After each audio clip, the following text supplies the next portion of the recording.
मैं गवर्नर साहब से जो है रिक्वेस्ट करूंगा कि जो ये मुलाजिम है इनकी जो वेजेस का मसला है वो जल्दी से जल्दी सेटल किया जाए।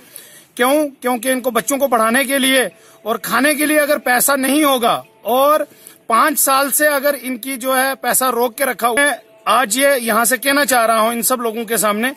कि आने वाले वक्त में हमें मेमोरेंडम बना के गवर्नर साहब तक पहुंचाएंगे और मीडिया के थ्रू मैं ये कहना चाह रहा हूं कि अगर इनकी मांगों को और इनकी चीजों को पूरा नहीं किया जाएगा और खासकर इनके ऑफिसरान जितने बैठे हुए हैं उनके अगर होश जो है ठीक नहीं होंगे तो मैं इन लोगों को भी साथ में लेके और